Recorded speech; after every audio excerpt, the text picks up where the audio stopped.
નમસ્કાર, પ્રણામ મિત્રો, જય માતાજી, જય શ્રી કૃષ્ણ. આજની વાત છેલ્લે સુધી સાંભળવા નમ્ર વિનંતી. અને હા, મારી ચેનલને સબસ્ક્રાઈબ ન કરી હોય તો જરૂરથી કરજો. આનંદને ન્યૂયોર્ક યુનિવર્સિટીમાંથી MBAના કોર્સમાં દાખલ થયાને 4 વર્ષ પૂરા થવા આવ્યા હતા.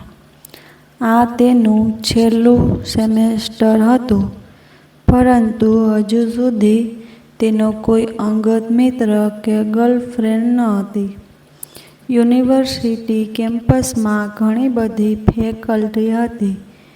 ઘણા એશિયન વિદ્યાર્થીઓ પણ હતા, પરંતુ હજુ સુધી તેને કોઈની સાથે ગાઢ મિત્રતા બંધાઈ ન હતી. એક દિવસે તે કોલેજ પૂર્ણ થયા પછી તેમને બિઝનેસ એડમિનિસ્ટ્રેશન શીખવતા પ્રોફેસર સાથે કોઈ મુદ્દા વિશે ચર્ચા કરી રહ્યો હતો, ત્યારે એક ઊંચી, સશક્ત અને દેખાવડી એશિયન છોકરી તેની સામે હાસ્ય ફરકાવી પસાર થઈ. આનંદ તે યુવતીને ઓળખતો ન હતો, તેથી તેની સામે જોઈ હાસ્ય ફરકાવવું થોડુંક વિચિત્ર લાગ્યું. પ્રોફેસર સાથે વાર્તાલાપ પૂરો કરી આનંદ પોતાના રહેઠાણ તરફ પ્રયાણ કરતી વખતે આજુબાજુ નજર કરી તે યુવતીને શોધવા લાગ્યો, પરંતુ તે દેખાઈ નહીં. ઘેર પહોંચ્યા પછી પેલી યુવતીએ તેના મનનો કબજો લઈ લીધો હતો. તેનો ઉજળો વાન, રમતિયાળ ખૂબસૂરત ચહેરો અને ચહેરાને વધુ ખૂબસૂરત દેખાડવા રમતી મૂકેલી કેસની લટો તેના માનસપટલ પરથી ખસતી ન હતી. આનંદને અઠવાડિયામાં ફક્ત 3 દિવસ ભણવાનું રહેતું અને બાકીના દિવસોએ રજા રહેતી. તે દિલ્હીના ખૂબ મોટા ઉદ્યોગપતિનો દીકરો હતો, માટે બીજા વિદ્યાર્થીઓની જેમ હાથખર્ચ માટે તેણે કોઈ જોબ કરવાની જરૂરિયાત ન હતી. તેણે પોતાને રહેવા માટે એક સ્વતંત્ર ફ્લેટ ભાડે રાખેલ હતો. યુનિવર્સિટીએ જવા અને ફરવા માટે તેણે એક ગાડી પણ ખરીદી લીધી હતી. રજાના દિવસોમાં તે લોંગ ડ્રાઈવ માટે નીકળી જતો અથવા કોઈ ફિલ્મ જોવા ચાલ્યો જતો. બેફિકરાઈના કારણે અમેરિકાના વાતાવરણમાં તે થોડોક સ્થૂળ થયો હતો, એટલે તેણે 1 મહિના પહેલાં જિમ જોઈન કર્યું હતું અને રોજ સવારે 2 કલાક જિમમાં કસરત કરી પોતાના શરીરને મેન્ટેન કરતો હતો. એક દિવસે આનંદ જિમમાં કસરત પૂરી કરી સ્ટીમ બાથ લેવા માટે જતો હતો, ત્યારે તેને પેલી યુવતીનો ભેટો થયો. યુવતીએ આનંદ તરફ હાસ્ય વેરી હેલો કહ્યું. આનંદના હૃદયની ધડકનો તેજ થઈ ગઈ. તેણે પણ હાય કહી જવાબ વાળ્યો. તે યુવતી થોડીક અટકી એટલે આનંદ તેની પાસે પહોંચી પોતાનો પરિચય આપતા બોલ્યો, હાય, આઈ એમ આનંદ મલ્હોત્રા ફ્રોમ દિલ્હી, ઇન્ડિયા. અને તે યુવતીએ જવાબ માટે તેની સામે મીટ માંડી એટલે તે યુવતીએ હાસ્ય સાથે કહ્યું, I am Preeti Sharma, originally from Ludhiana, India, but now my parents live in Chandigarh. એકબીજાનો પરિચય મેળવી બંને છૂટા પડ્યા. સ્ટીમ બાથ લેતી વખતે આનંદ આંખો બંધ કરી પ્રીતિની સુંદરતાને મનોમન પીતો રહ્યો. ત્યાર પછી કોલેજ કેમ્પસમાં બંનેનો આમનો સામનો થઈ જાય ત્યારે બંને વચ્ચે પરિચિતતાના હાસ્યની આપ-લે જરૂર થતી, પરંતુ તેથી આગળ વાત વધી ન હતી. આનંદને પ્રીતિ ગમી ગઈ હતી અને તે તેની સાથે પરિચય વધારવા ખૂબ આતુર હતો, પરંતુ પ્રીતિ તે બાબતમાં અસ્પષ્ટ હતી. પ્રીતિને તેના તરફ કોઈ ખેંચાણ છે કે કેમ તે બાબત આનંદ કરી શક્યો ન હતો. આનંદે પ્રીતિ વિશે માહિતી એકઠી કરી તો જાણવા મળ્યું કે તેણે એરોનોટિક એન્જિનિયરિંગમાં ગ્રેજ્યુએશન પૂરું કરી હાલ મરીન એન્જિનિયરિંગનો ડિપ્લોમા કરી રહી હતી અને તેના શિક્ષણ ખર્ચને પહોંચી વળવા માટે તે જોબ પણ કરતી હતી. તે એક અમેરિકન બાઈના ઘરમાં પીજી તરીકે રહેતી હતી. દિવસે ને દિવસે આનંદ મનોમન પ્રીતિના તરફ ખેંચાતો રહ્યો. એક દિવસ કેમ્પસમાં આનંદનો ભેટો પ્રીતિ સાથે થઈ ગયો. આનંદે હિંમત કરી પ્રીતિને પોતાની સાથે લંચ માટે આમંત્રણ પાઠવ્યું.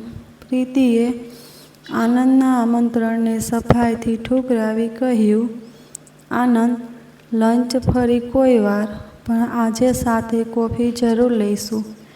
પ્રીતિનો જવાબ સાંભળી આનંદના શરીરમાં છૂપો હર્ષ ફેલાઈ ગયો. કોફી શોપમાંથી નીકળી આનંદથી છૂટા પડતી વખતે પ્રીતિએ આનંદનો હાથ તેના હાથમાં લઈ મૃદુતાથી દબાવી કહ્યું, Anand, thank you for sweet black coffee, અને એક માદક હાસ્ય વેરી તેનાથી છૂટી પડી. આનંદ પ્રીતિના સૌમ્ય વલણથી પ્રભાવિત થઈ તેની મદમસ્તક ગજગામિની જેવી ચાલને નિહાળી રહ્યો. થોડાક કદમ ચાલી પ્રીતિએ પોતાની નાજુક ગરદન અડધી ફેરવી પાછું જોયું. પોતાની ચોરી પકડાઈ ગયેલી જોઈ આનંદ થોડોક ક્ષોભ પામ્યો, પરંતુ પ્રીતિએ થોડુંક લાઉડ હાસ્ય વેરી તેની સામે ફ્લાઇંગ કિસ ફેંકી હાથ હલાવતી કેમ્પસની બહાર નીકળી ગઈ. તે દિવસના પ્રસંગ પછી પ્રીતિ અને આનંદની મુલાકાતો વધી ગઈ. બંને કલાકોના કલાકો સાથે ગાળતા અને પ્રેમાલાપ કરતા રહેતા હતા. આનંદે ઘણીવાર પ્રીતિનો કોન્ટેક્ટ નંબર માંગ્યો, પરંતુ આપણે બંને રોજ કેમ્પસમાં રૂબરૂ મળીએ છીએ, તો પછી કોન્ટેક્ટ નંબરની શી જરૂર છે, તેવું કહી પ્રીતિ કોન્ટેક્ટ નંબર આપવાનું ટાળતી રહી.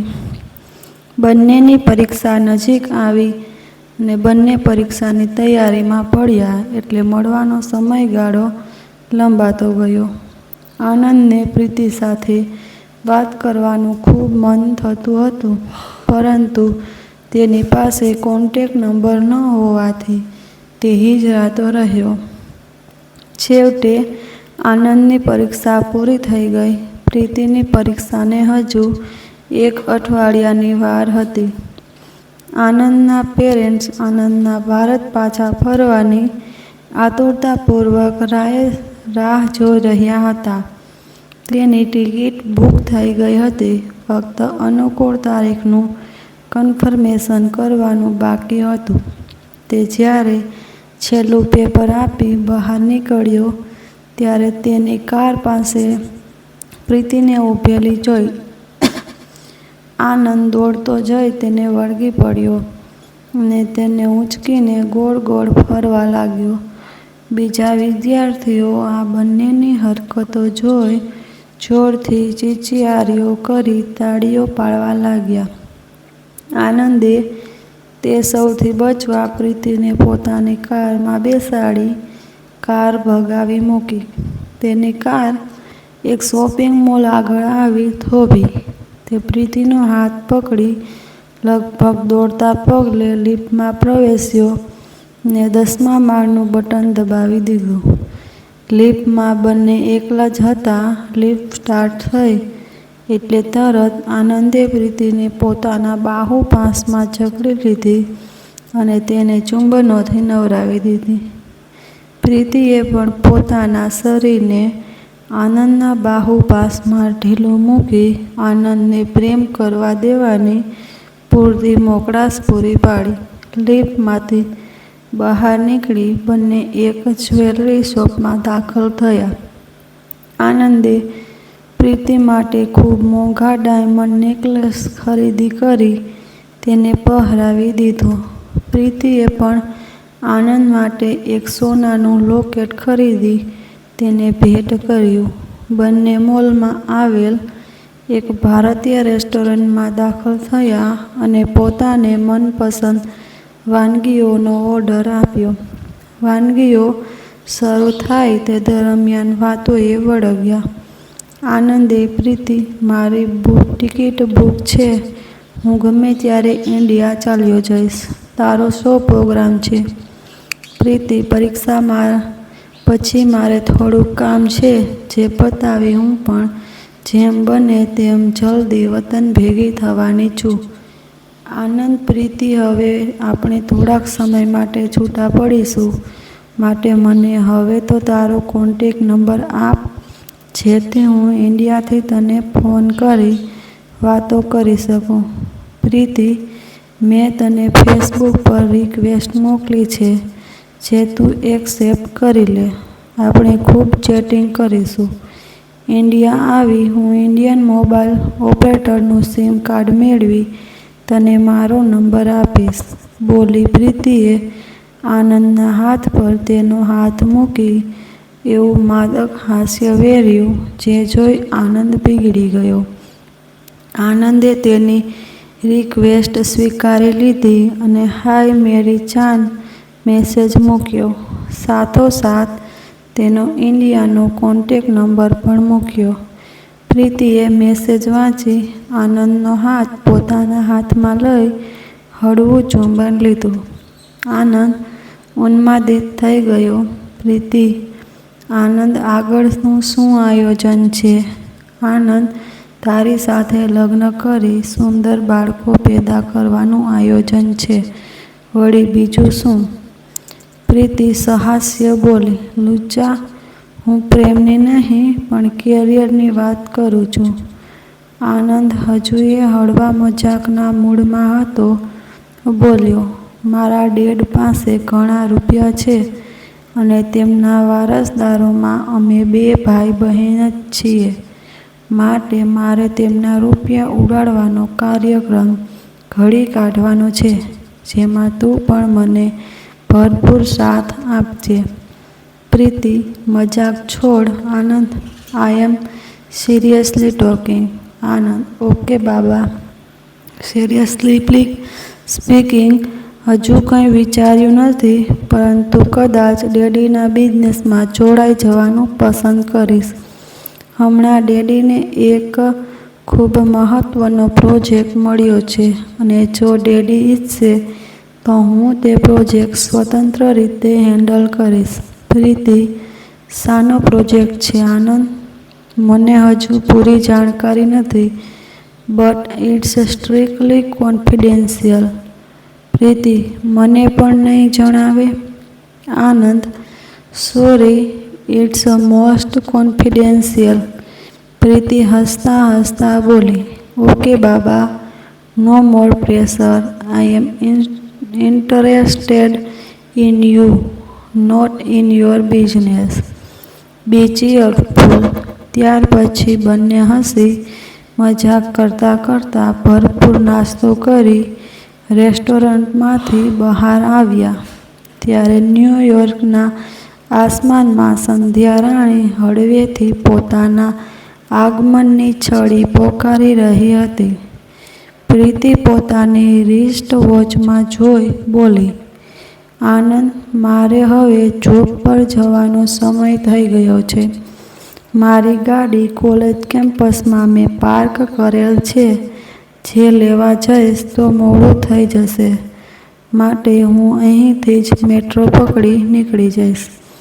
મારી ગાડી કાલે કોલેજથી પરત આવતા લેતી આવીશ. ફેસબુક પર મારી સાથે ચેટિંગ કરવાનું ભૂલતો નહીં. અને હા, તારી ફ્લાઇટ કન્ફર્મ થાય એટલે મને જણાવજે, હું તને એરપોર્ટ સુધી મૂકવા આવીશ. આનંદ, તારે જરૂર મને એરપોર્ટ છોડવા આવવું પડશે, કેમ કે આવતીકાલે હું મારા બાકીના કામો પતાવી મારી કાર વેચી નાખવાનો છું. ફ્લેટનો કબજો પણ મારે 2 દિવસમાં સોંપી દેવાનો છે, એટલે તે બાબત ધ્યાને રાખી હું આગામી 2 દિવસમાં જે અનુકૂળ હશે તે ફ્લાઇટનું કન્ફર્મેશન મેળવી તને જણાવીશ. પ્રીતિએ આનંદને હગ કર્યું. Okay bye Anand, C you સૂન કહી છૂટી પડી. પ્રીતિ પોતાની આંખોથી ઓઝલ થઈ ત્યાં સુધી આનંદ તેને જતી જોઈ રહ્યો. આનંદને એરપોર્ટ સુધી વળાવવા પ્રીતિ આવી. આનંદનો honey everything is okay and now I am on my seat નો મેસેજ ફેસબુક પર વાંચ્યા પછી પણ પ્રીતિ થોડીવાર રોકાઈ. તેણે થોડીવાર પછી આનંદને મેસેજ કર્યો. Anand, now I am leaving airport, please reply. તરત આનંદનો મેસેજ મળ્યો. Oh dear, are you still waiting for me? It's okay dear, please leave. Thanks. પ્રીતિએ okay honey, happy journey and take care વળતો જવાબ કરી એરપોર્ટથી રવાના થઈ. દિલ્હીના એરપોર્ટ પર લેન્ડ થયા બાદ આનંદે સૌપ્રથમ રીચ્ડ સેફલી એન્ડ કમ્ફર્ટેબલી નો મેસેજ પ્રીતિને મોકલી આપ્યો. વતન આવ્યા પછી આનંદ એક અઠવાડિયા સુધી ખૂબ વ્યસ્ત રહ્યો. પ્રીતિ સાથે ચેટિંગ કરવાનો પણ સમય મળતો ન હતો. દરમિયાન પ્રીતિના ટૂંકા સંદેશ તેને મળતા હતા, જે વાંચીને તેને આનંદ થતો હતો.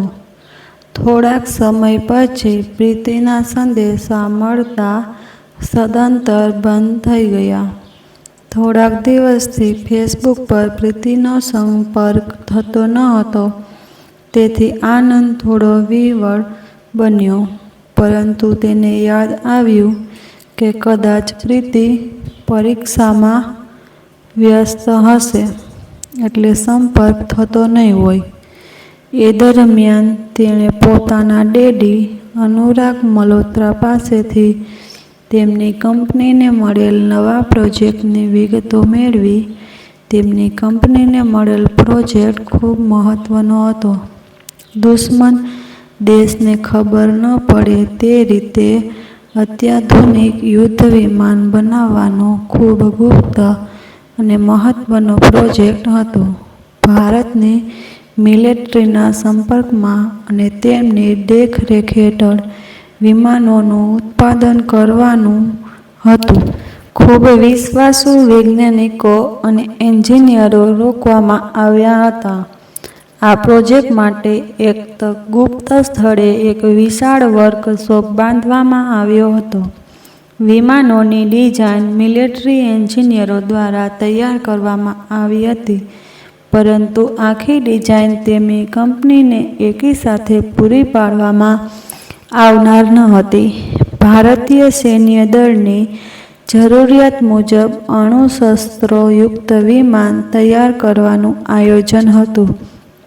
ભારત સરકાર દ્વારા આ યુદ્ધ વિમાનની ડિઝાઇન બનાવવાનું કામ છેલ્લા 10 વર્ષથી ગુપ્ત રીતે ચાલતું હતું અને ડિઝાઇન એપ્રૂવ થયા પછી તેના ભાવો મેળવવા માટે ગુપ્ત રીતે ગ્લોબલ ટેન્ડર માંગવામાં આવ્યા હતા.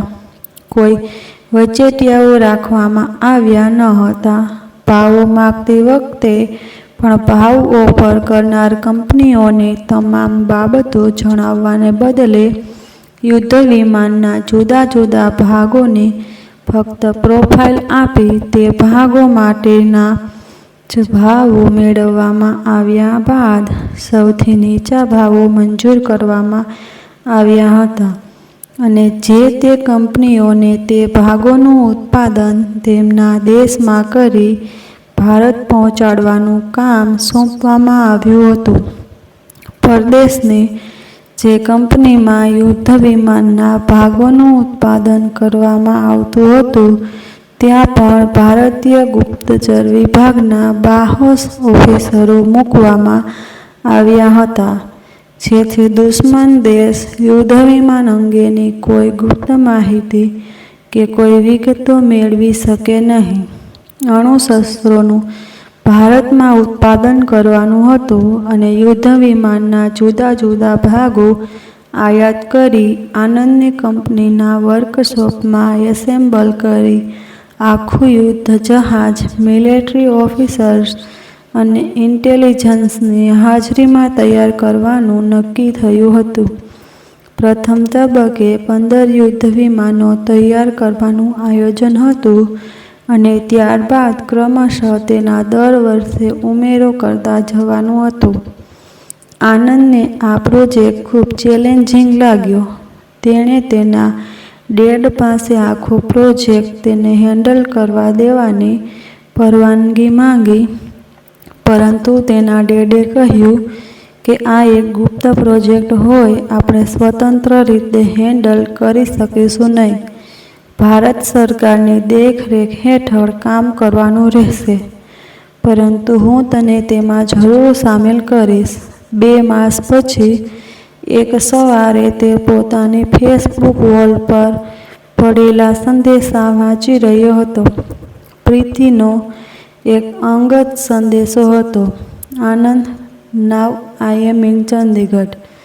આઈ will come to meet you personally within a couple of days. I share here my mobile number. It is yet not activated. Please bear with me. Thanks. આનંદ પ્રીતિનો સંદેશો વાંચી એકદમ ઉત્સાહિત થઈ ગયો.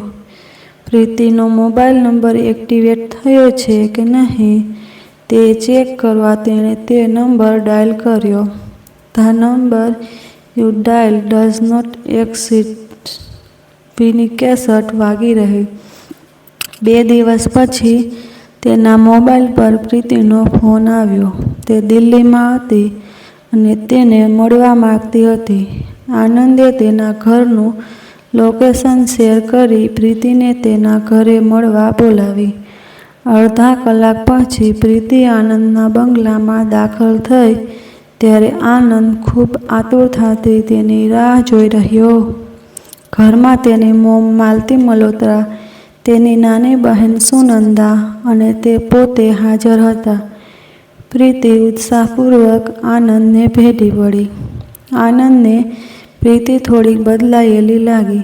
તેની સ્ક્રીન પહેલાં કરતાં થોડીક ડાર્ક લાગતી હતી અને તેની ઊંચાઈ પણ 1-2 ઇંચ ઓછી લાગી. તેને ભેટવામાં પહેલાં જેવી મૃદુતાનો અભાવ લાગ્યો. આનંદ, પ્રીતિ, તું પહેલાંની પ્રીતિ કરતાં આજે ખૂબ અલગ દેખાય છે. તારી સ્કિન પહેલાં જેવી ચાર્મિંગ નથી. તારી ઊંચાઈને શું થયું? પ્રીતિ, કમ ઓન યાર. આનંદ મજાક છોડ અને કહે, તું કેમ છે?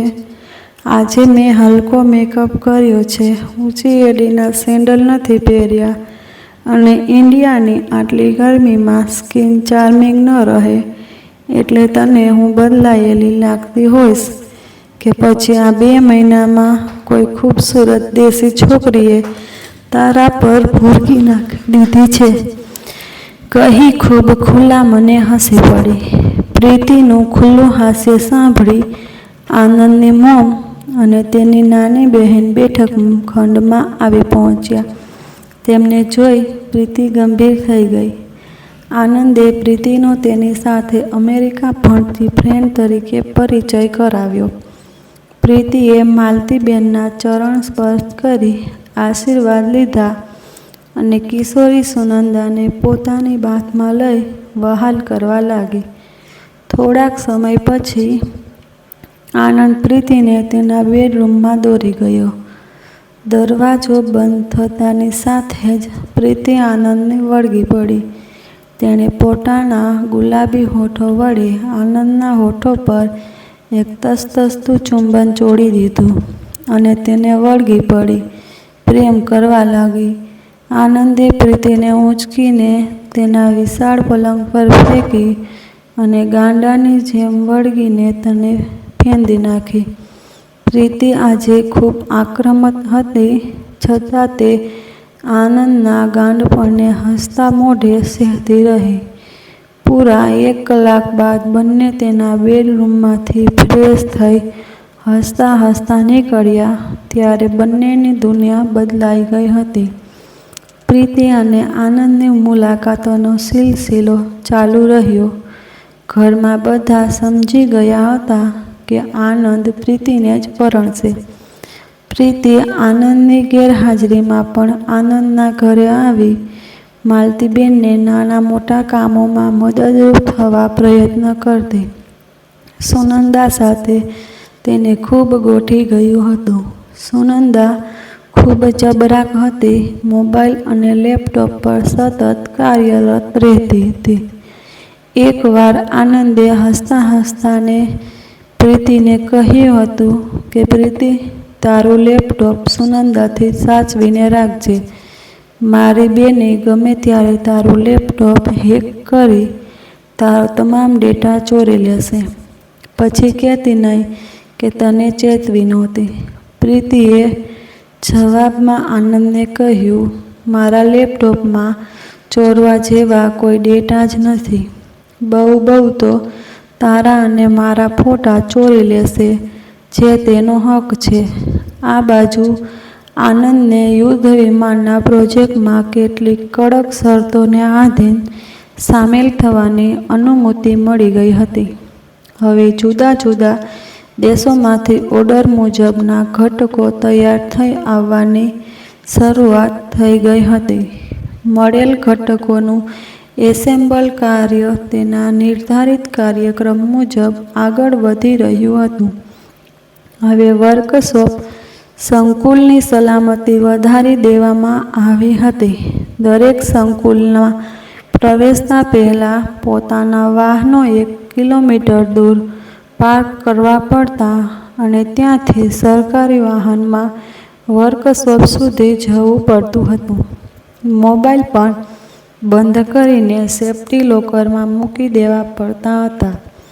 1 કિલોમીટર જેટલા પ્રવાસમાં વિવિધ 3 જગ્યાએ દરેકની ઝડપી લેવામાં આવતી અને દરેક જણ પર સીસીટીવી કેમેરાની નજર સતત રહેતી. દરેકની હરકતોનું સતત મોનિટરિંગ કરવામાં આવતું હતું. સંદેશાની આપ-લે કરવા માટે દરેક સંકુલના ઇન્ટરકોમનો ફરજિયાતપણે ઉપયોગ કરવો પડતો. વિના કારણ અને વિના પરવાનગી કોઈની પણ સાથે વાતચીત કરવાની મનાઈ હતી. દરેકની ચેમ્બરની બહાર એક સિક્યુરિટી ઓફિસર સતત હાજર રહેતો. તેની પરવાનગી મેળવી એક નિયત રજિસ્ટરમાં જરૂરી નોંધ કરી બીજા સાથે સંપર્ક કરી શકતો હતો. દરેક જણની દરેક હરકતો શંકાની દ્રષ્ટિથી જોવામાં આવતી હતી. ઘણીવાર પ્રીતિ આનંદની સાથે સંકુલ સુધી જતી, પરંતુ તેને સંકુલમાં પ્રવેશવાની મનાઈ હોવાથી તે ગાડીમાં બેસી રહેતી અથવા પાર્કિંગ પાસેની કેન્ટીનમાં બેસી ટીવી જોયા કરતી કે તેના લેપટોપ પર બીજી રહેતી. તેને આ રીતે બેસી રહેવું બોરિંગ લાગતું ન હતું. થોડાક દિવસ માટે પ્રીતિ ચંદીગઢ ગઈ હતી, તેથી આનંદને ગમતું ન હતું. તે રોજ રાત્રે તેની સાથે મોબાઈલ પર ખૂબ લાંબી વાતો કરતો. કદીક પ્રીતિ તે દિવસે શું કામ કર્યું અને કેવો અનુભવ રહ્યો તે બાબત જાણવા માંગતી તો આનંદ તે વાત ટાળી દેતો.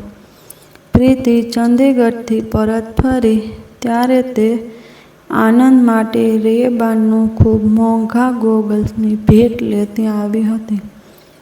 સોનેરી ફ્રેમના લાઇટ ગુલાબી રંગના કાચવાળા ચશ્મા આનંદને ખૂબ ગમ્યા હતા.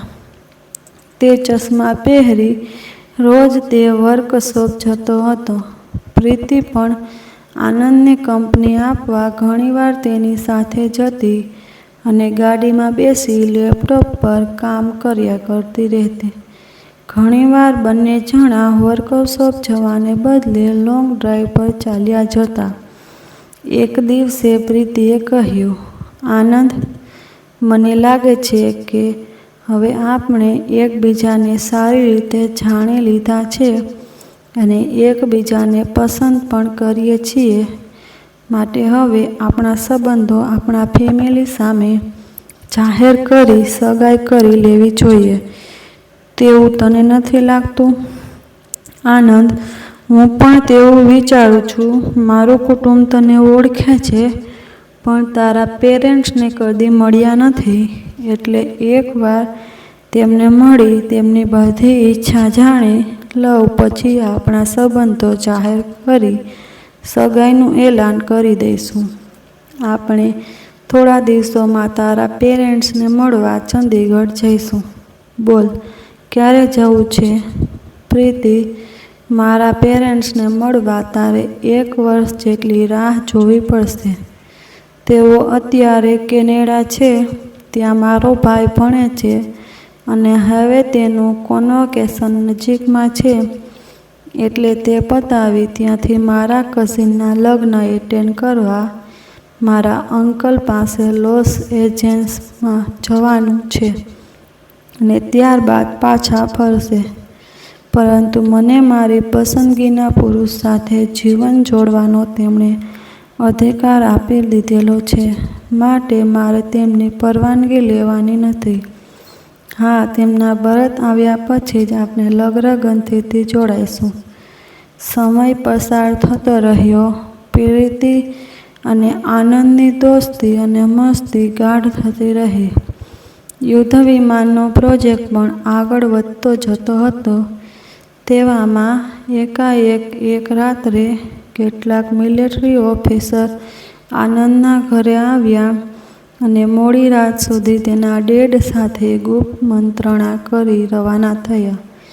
બીજે દિવસે સવારે નાસ્તાના ટેબલ પર અનુરાગ મલ્હોત્રા વ્યગ્ર જણાતા હતા.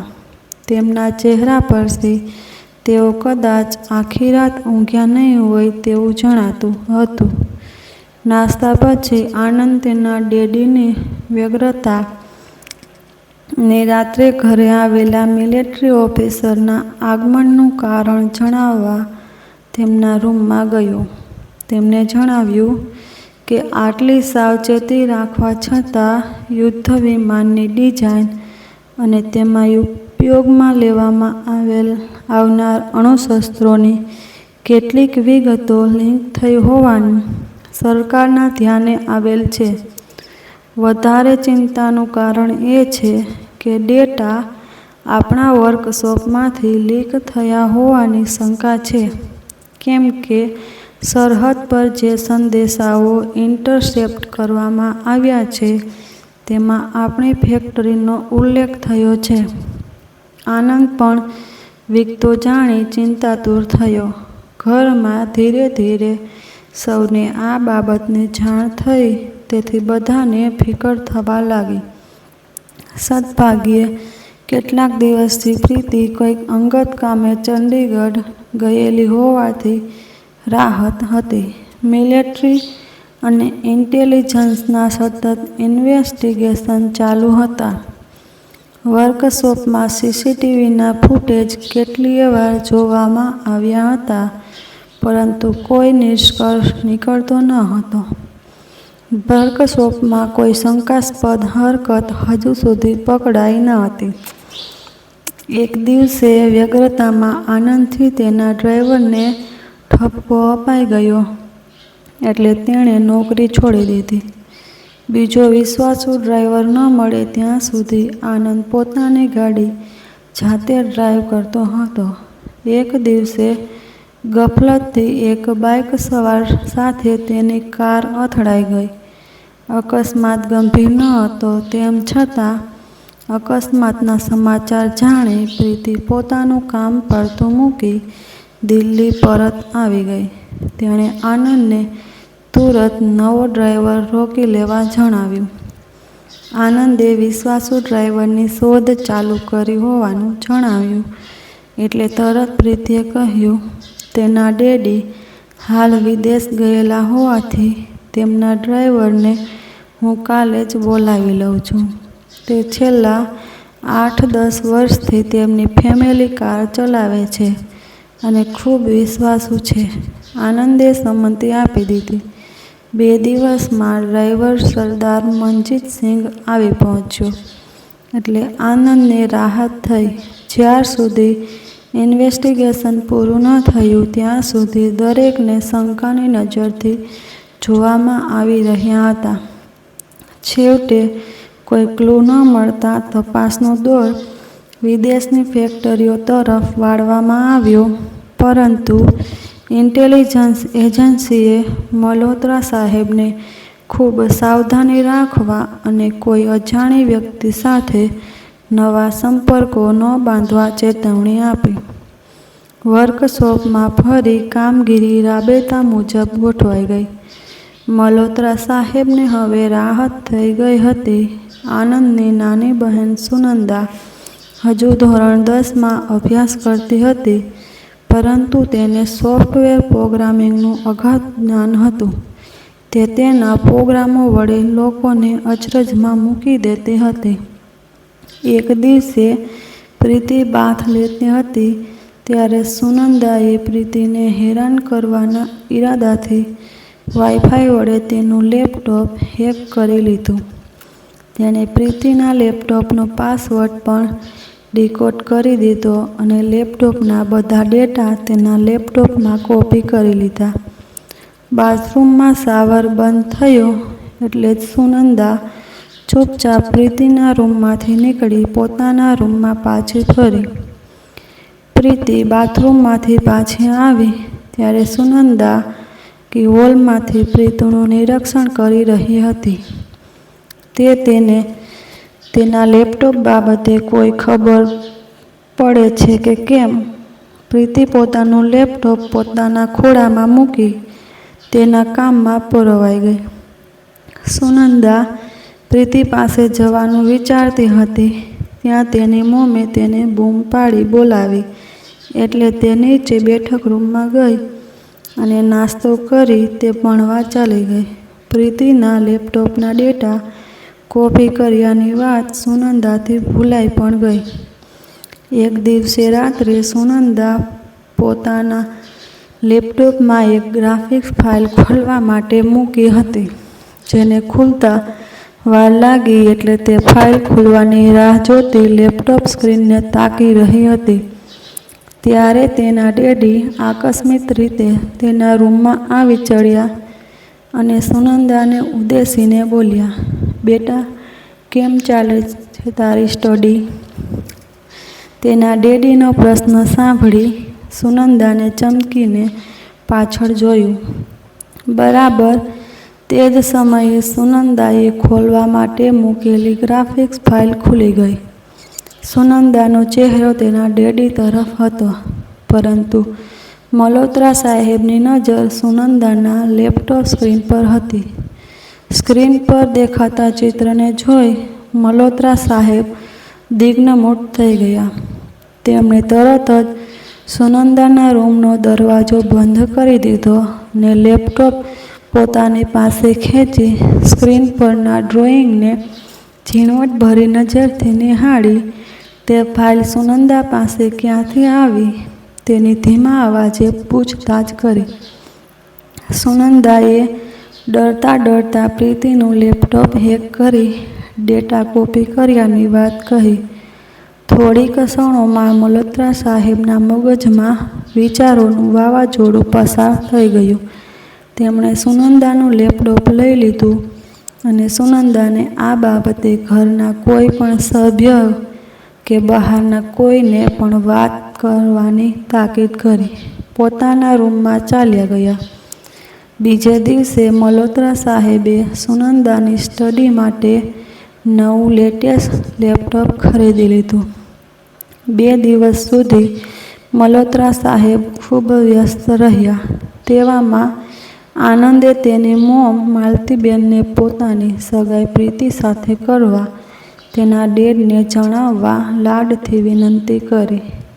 માલતીબેને હસીને તેની વાત સ્વીકારી લીધી અને આનંદની વાત મલ્હોત્રા સાહેબને કરી એટલે તેમણે બીજા દિવસે નાસ્તાના ટેબલ પર પ્રીતિ સાથે ચર્ચા કરી તેની ઈચ્છા જાણી લીધી અને તેના પેરેન્ટ્સની ગેરહાજરીમાં સગાઈની જાહેરાત થાય તો તેને કોઈ વાંધો નથી તેવું જાણી થોડાક દિવસોમાં આનંદ અને પ્રીતિની સગાઈની જાહેરાત કરવાનું વચન આપી દીધું.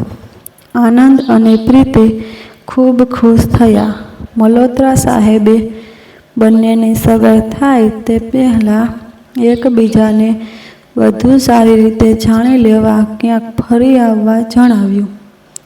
એટલે બંને દાર્જિલિંગના પ્રવાસે ઉપડી ગયા. દાર્જિલિંગ પહોંચ્યાના 2 દિવસ પછી આનંદ થોડી ખરીદી માટે માર્કેટ ગયો હતો. પ્રીતિના શરીરમાં તાવ ભરાયો હોવાથી તે તેની સાથે ગઈ ન હતી અને હોટેલમાં આરામ કરતી હતી. આનંદ શોપિંગ કરી ફરી પરત આવી હોટેલના 8મા માળે આવેલા તેમના સ્વીટના દરવાજા પાસે પહોંચ્યો ત્યારે તેણે પ્રીતિને કોઈકની સાથે ખૂબ ગુસ્સાથી મોબાઈલ પર વાતચીત કરતી સાંભળી. તેને અચરજ થયું. તે રૂમમાં દાખલ થયો એટલે પ્રીતિએ "હું પછી વાત કરું છું" કહી ફોન કાપી નાખ્યો. તેના ચહેરા પર ગુસ્સા અને વિષાદના ચિહ્નો જોઈ આનંદે પ્રીતિને તે બાબતે પૂછ્યું. તેણે સ્વસ્થ થઈ કહ્યું, "મારા ડેડીનો કેનેડાથી ફોન હતો. તેઓ હમણાં આપણી સગાઈ માટે ઉતાવળ ન કરવાનું કહે છે, માટે હું ગુસ્સે થઈ હતી" કહી તે રડી પડી. આનંદે પ્રીતિને હગ કરી આશ્વાસન આપ્યું. પ્રીતિ અને આનંદના પ્રવાસ દરમિયાન ઇન્ટેલિજન્સ દ્વારા આનંદ અને પ્રીતિના બેડરૂમની પૂરેપૂરી ચકાસણી કરી લેવામાં આવી. બંનેના મોબાઈલ વોચમાં મૂકવામાં આવ્યા હતા. બંનેની મોબાઈલ પરની વાતચીત ટેપ કરવામાં આવતી હતી અને 2 ઓફિસરો બંનેના મોબાઈલનું સતત મોનિટરિંગ કરતા હતા. બંનેના છેલ્લા 2 વર્ષના મોબાઈલ ડેટા મેળવી લેવામાં આવ્યા હતા અને તેમના સંપર્કોની સાથે થયેલ વાતચીતનો ગહન અભ્યાસ કરવામાં આવી રહ્યો હતો. આનંદના રૂમમાંથી કોઈ વાંધાજનક કે કોઈ શંકાસ્પદ વસ્તુ મળી ન હતી. પ્રીતિના રૂમમાંથી 2 વિદેશી સિમ કાર્ડ સિવાય કંઈ વાંધાજનક મળ્યું ન હતું. પ્રીતિ ચંદીગઢની હોવાથી તેના વતનમાં તેના અભ્યાસ અને અત્યાર સુધીની ગતિવિધિઓની ચકાસણી કરવામાં આવી રહી હતી. તે તપાસમાં પ્રીતિ વિશે ખૂબ ચોંકાવનારી વિગતો મળી આવી હતી, જેના ઉપર આગળ ઇન્વેસ્ટિગેશન કરવામાં આવી રહ્યું હતું. મિલિટરી ઇન્ટેલિજન્સ મશીનરી એકદમ હરકતમાં આવી ગઈ હતી. પ્રીતિના લેપટોપમાંથી સુનંદાએ કોપી કરેલા ડેટાનો ઝીણવટપૂર્વક અભ્યાસ થઈ રહ્યો હતો. કેટલા ડેટા ચોરાયા છે અને તે કેટલા મહત્વના છે તે બાબતે સતત ચર્ચાઓ થઈ રહી હતી. ઇન્વેસ્ટિગેશન ઓથોરિટીના ધ્યાને એ વાત આવી હતી કે પ્રીતિ પાસે જે કોઈ ડેટા હતા તે ફોટોગ્રાફ સ્વરૂપે હતા અને મોટા ભાગે આનંદ પાસે જે ફાઇલો હતી તે અંગેની ડિટેલ, ડિઝાઇનના અને તેના સંલગ્ન અણુશસ્ત્રોની કેટલીક બિનમહત્વની વિગતો હતી. સંકુલમાં કોઈ કેમેરા કે મોબાઈલ લઈ જવાની સખત મનાઈ હતી, તો પછી આ ફોટા કેવી રીતે લેવામાં આવ્યા તેનું રહસ્ય હજી અણઉકેલ્યું હતું. માટે આનંદની દરેક ગતિવિધિઓના સીસીટીવી ફૂટેજનું ફરીથી અવલોકન કરવામાં આવ્યું.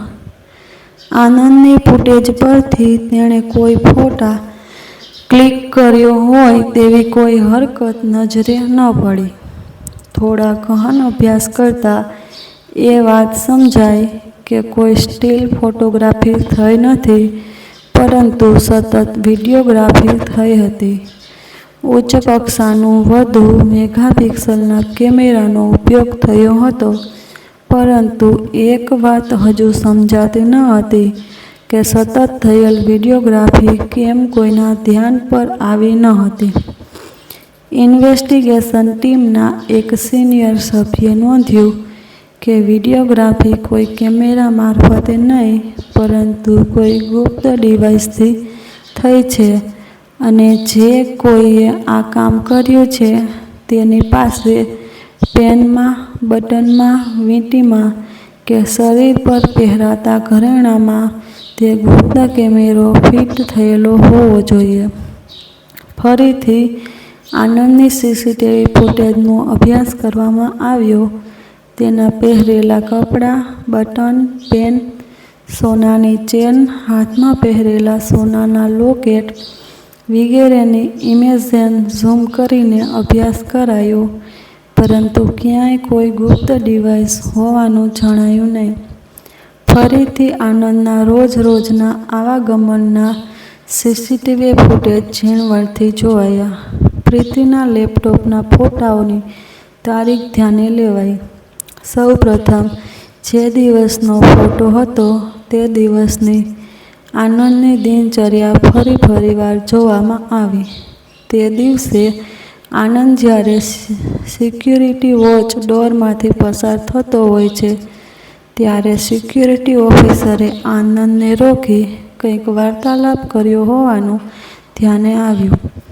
સિક્યુરિટી ઓફિસરે આનંદ પર 2 વાર મેટલ ડિટેક્ટર ચેકિંગ ડિવાઇસ ફેરવી હોવાનું જણાયું.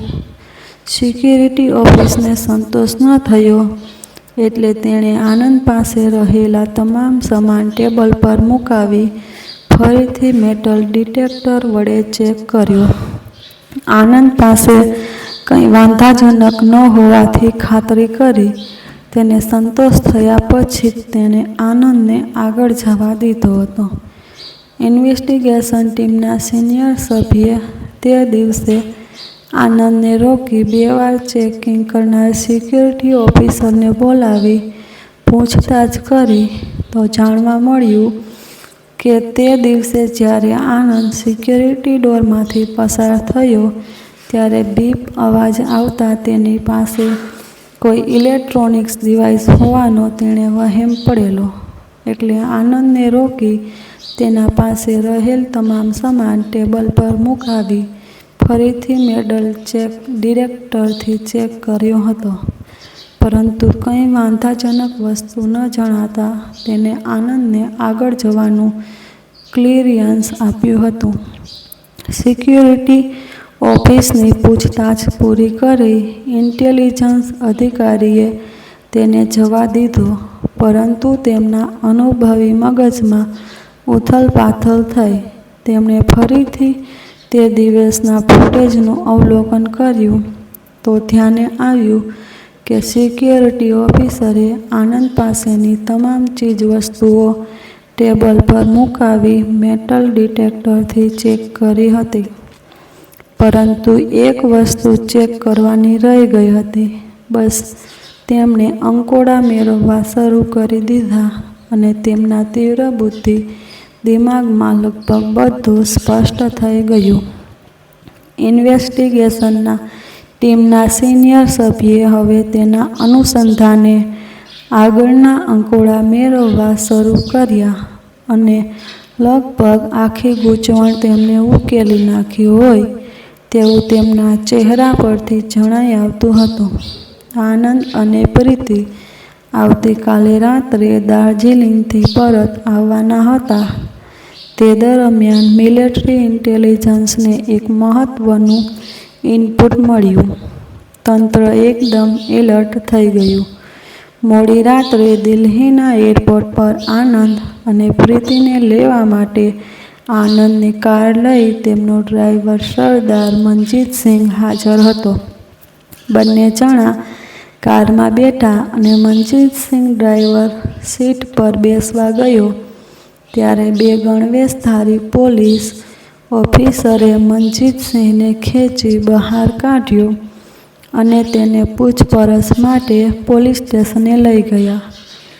આનંદની કારના ડ્રાઈવર તરીકે એક વર્દીધારી પોલીસ હવાલદાર ગોઠવાયો અને આગળની સીટમાં તેની બાજુમાં એક પોલીસ ઓફિસર બેઠો.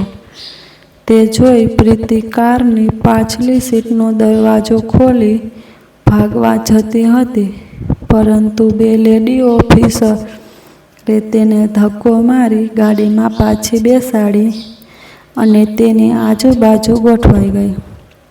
આનંદ એકદમ ડઘાઈ ગયો હતો.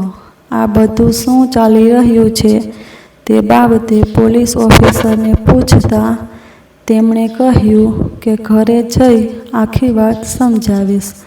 અત્યારે ચૂપચાપ અમને સહકાર આપો. કાર સ્ટાર્ટ થઈ અને સીધી અનુરાગ મલ્હોત્રાના ઘરે આવીને ઊભી. અનુરાગ મલ્હોત્રાના ઘરમાં ખૂબ ઉશ્કેરાટ હતો. માલતીબેન અને સુનંદાને અન્યત્ર ખસેડાયા હતા. મિલિટરી ઇન્ટેલિજન્સ, સીબીઆઈ અને લોકલ પોલીસ ખાતાના અધિકારીઓનો કાફલો મલ્હોત્રા મેન્શનમાં તૈનાત હતો. મીડિયાને આખી વાતની ભનક ન લાગે તેની પૂરેપૂરી કાળજી લેવામાં આવી હતી. મલ્હોત્રા મેન્શનના ચોથા માળે એક મોટો કોન્ફરન્સ હોલ હતો. તેમાં હાજર રહેલા મિલિટરી ઇન્ટેલિજન્સના ઉચ્ચ કક્ષાના ઓફિસરો સમક્ષ આનંદ અને પ્રીતિને લઈ જવામાં આવ્યા હતા. ત્યાં અનુરાગ મલ્હોત્રા પણ હાજર હતા. મિલિટરી ઇન્ટેલિજન્સના એક સિનિયર ઓફિસર ઊભા થઈ આનંદ પાસે આવ્યા અને તેના ગોગલ્સ માગ્યા. આનંદે તેની આંખ પર ચડાવેલા ગોગલ્સ ઉતારી તેમને આપ્યા. તેમણે પ્રીતિ પાસેથી તેનું લેપટોપ લઈ લીધું અને આ બંને ચીજો તેમણે તેમના જુનિયરને આપી, જે લઈ તે કોન્ફરન્સ હોલની બહાર નીકળી ગયો. એક લેડી ઓફિસર ઊભી થઈ પ્રીતિ પાસે આવી તેના ગાલ પર એક તમતમતો તમાચો ચોળી પૂછ્યું, બોલ, તું કોણ છે? ફરીથી તેના ગાલ પર એક તમાચો ચોળી કહ્યું, બોલ ગદ્દાર, તું કોણ છે? પ્રીતિ પર ઓફિસરના મારવાની તે તેમના ઘોંટાની કોઈ અસર ન થઈ. તે સ્થિતપ્રજ્ઞ જ રહી. લેડી ઓફિસરે કહ્યું, બોલ, તારી સાચી ઓળખ આપ, નહીંતર મારે 3rd ડિગ્રી અજમાવવી પડશે. તેમ છતાં તે મૂંગી રહી એટલે તે લેડી ઓફિસરે પ્રીતિની સારી એવી ધોલાઈ કરી. પરિણામે તેના નાક અને મોઢામાંથી લોહી વહેવા લાગ્યું. માર સહન ન થતાં પ્રીતિ બોલી, ઓકે, હું બધું જ કહીશ જે તમારે જાણવું છે. પ્રીતિએ વોશ બેસિન પાસે જઈ પોતાનો ચહેરો સાફ કરી સ્વચ્છતા મેળવી લીધી. પ્રીતિને પાણી આપવામાં આવ્યું. પાણી પી તેણે સ્વસ્થ થઈ પોતાની વાત શરૂ કરે તે પહેલાં લેડી ઓફિસરે તેને કહ્યું, અમે લગભગ બધા અંકોડા મેળવી લીધા છે અને તારી અસલિયત અમે જાણી ચૂક્યા છીએ, પરંતુ અમારે તે બધું તારા મોઢે સાંભળવું છે. તે તારું કન્ફેશન હશે. આપણી આખી વાતચીતની વિડીયોગ્રાફી કરવામાં આવી રહી છે, જેણે કોર્ટમાં ઓથેન્ટિક ઓફિશિયલ પુરાવા તરીકે રજૂ કરવામાં આવશે. પ્રીતિએ સંમતિમાં પોતાનું માથું ધુણાવ્યું. પ્રીતિએ પોતાની દાસ્તાન શરૂ કરી. મારું નામ રીતિ શર્મા છે. હું પાકિસ્તાની ઇન્ટેલિજન્સ માટે કામ કરું છું. હું અને પ્રીતિ જોડિયા બહેનો છીએ. હું કોમ્પ્યુટર એન્જિનિયર છું. અભ્યાસ પૂરો કરી હું નોકરી માટે દુબઈ ગઈ હતી. ત્યાં એક મલ્ટીનેશનલ કંપનીમાં હું કોમ્પ્યુટર એન્જિનિયર તરીકે જોડાઈ. મને સારો પગાર મળતો હતો. મારી સાથે કામ કરતા પાકિસ્તાની યુવાન ઇરફાન સાથે મારી દોસ્તી થઈ. હું તેના પ્રેમમાં પડી. તે મને તેની સાથે ફરવા માટે પાકિસ્તાન લઈ ગયો. તે પાકિસ્તાની જાસૂસ હતો. ઇરફાને પાકિસ્તાની ઇન્ટેલિજન્સના એક વગદાર ઓફિસર સાથે મારી મુલાકાત કરાવી. તેણે મને ખૂબ મોટી રકમની ઓફર આપી તેમના દેશ વતી જાસૂસી કરવા લલચાવી. હું તેમની વાતોમાં આવી ગઈ. તેમણે મને જાસૂસી કરવાની 1 વર્ષ સુધી સખત ટ્રેનિંગ આપી. ટ્રેનિંગ બાદ તેમણે મને અફઘાનિસ્તાન મોકલી પાકિસ્તાન માટે તેમને જોઈતી વિગતો મેળવવા કહ્યું. મેં તેમને જોઈતી વિગતો મેળવી આપી એટલે તેમને મારા પર ભરોસો બેઠો. તેમણે મને પાકિસ્તાનનો ડિપ્લોમેટિક પાસપોર્ટ આપ્યો અને અમેરિકા સ્થિત પાકિસ્તાની દૂતાવાસમાં નોકરીએ મોકલી. ત્યાં તેમણે મારી પાસે જાસૂસી કરાવી. તેમને જોઈતી વિગતો મેળવવા લાગ્યા. દરમિયાન ભારત ખૂબ અત્યાધુનિક યુદ્ધ વિમાન બનાવી રહ્યું છે તેવી જાણ પાકિસ્તાનને થઈ. તેમના અધિકારીઓએ યુદ્ધ વિમાન બનાવનાર કંપનીનું નામ જાણી લીધું. તેમણે એ પણ વિગતો મેળવી લીધી કે અત્યાધુનિક યુદ્ધ વિમાન બનાવનાર કંપનીના માલિકનો પુત્ર અમેરિકામાં અભ્યાસ કરે છે. જોગાનો જોગ મારી જોડિયા બહેન પ્રીતિ અને આનંદ મિત્રો હોવાની વાત ધ્યાને આવતા પાકિસ્તાની ઇન્ટેલિજન્સે મારો ઉપયોગ કરવાનું નક્કી કર્યું. આનંદના ભારત પરત આવ્યા પછી અને મારી બહેન પ્રીતિની પરીક્ષા પૂર્ણ થતાં મેં પ્રીતિને ભારત જતા પહેલાં દુબઈમાં મારા મહેમાન થવા આગ્રહ કર્યો. તે દુબઈ આવી. અમે તેનું અપહરણ કરી દુબઈમાં જ સંતાડી દીધી. હું પ્રીતિના પાસપોર્ટ પર ભારત આવી ગઈ. ભારત આવી મેં આનંદનો સંપર્ક કર્યો અને તેના ઘરમાં ગોઠવાઈ ગઈ. રીતિએ પાણી પી આગળ ચલાવ્યું. આનંદને અમારી પ્રથમ મુલાકાતમાં મારી ઊંચાઈ અને વાન પર શક થયો હતો, પરંતુ મેં તેને મારું શરીર ધરી છેતરી લીધો. મને એમ હતું કે આનંદ પાસેથી યુદ્ધ વિમાનને લગતી તમામ વિગતો કઢાવી લઈશ, પરંતુ તેની ફેક્ટરીમાં મિલિટરી ઇન્ટેલિજન્સની સતત હાજરી અને ખૂબ કડક બંદોબસ્ત હોવાના કારણે મારી કોઈ કારી ફાવી નહીં. મારા પાકિસ્તાની આકાઓને જ્યારે મેં આ વાત જણાવી ત્યારે તેમણે રે-બાનના એક અત્યાધુનિક ગોગલ્સ મોકલાવ્યા, જેની મેટલ ફ્રેમમાં પાવરફુલ માઇક્રો કેમેરા અને માઇક્રોફોન ફિટ કરેલા હતા. તે ગોગલ વાઈફાઈથી સજ્જ હતા. તે એક ઉત્તમ કક્ષાના માઇક્રો કોમ્પ્યુટર હતું. તેમાં ફિટ કરવામાં આવેલ તમામ ડિવાઇસીસ એકદમ સેફ હતી. તે ગોગલ્સ મેં આનંદને ભેટ આપ્યા, જે તેને ખૂબ ગમી ગયા અને પ્રેમિકાની અનમોલ ભેટ સમજી તે રોજ તેનો ઉપયોગ કરવા લાગ્યો. તે ગોગલ્સમાં સતત વિડીયોગ્રાફી થતી રહેતી. રોજ રાત્રે વાઈફાઈથી ગોગલ્સ સાથે કનેક્ટ થતી અને આખા દિવસની વિડીયોગ્રાફીના ડેટા મારા લેપટોપમાં ટ્રાન્સફર કરી લેતી. હું જેટલી માહિતી મારા આકાઓને પૂરી પાડતી હતી તેનાથી તેમને સંતોષ ન હતો. તેઓ મને ધમકાવીને વધુ માહિતી મોકલવા દબાણ કરતા હતા.